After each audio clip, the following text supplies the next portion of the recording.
Oh yes, it has become a problem. I keep getting questions, I keep getting complaints, people are murmuring. A lot of people are under pressure in their families because a newborn baby has been given to the family. Sometimes it's twins, sometimes it's triplets like mine. But the problem is not the baby. The problem is the breast. The men are complaining. The woman is using the child as an excuse, and he cannot suck breast again. And the woman is saying, leave this breast for these children. So my brother, who owns the breast? Let me share with you that the breast belongs to the man.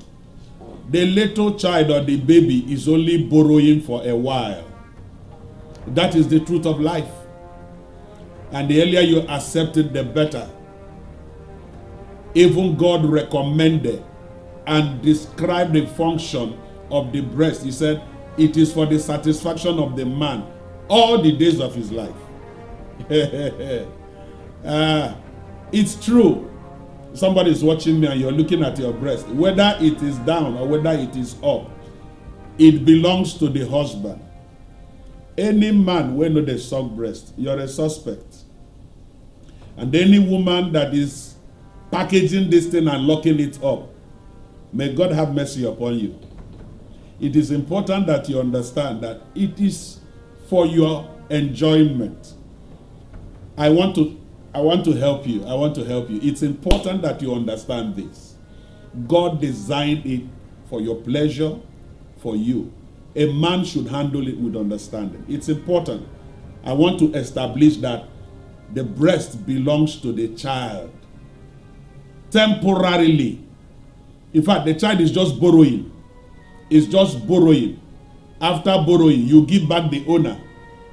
Now the man will get the breast. It's for you to enjoy. Madam, please, whenever the man wants, give him to suck. It's important. It is godly. It is right. And I want to conclude this by saying, a man that sucks breast must pamper that breast, cherish that breast, nourish that breast. Not when it collapses, you abandon it. When you are the person that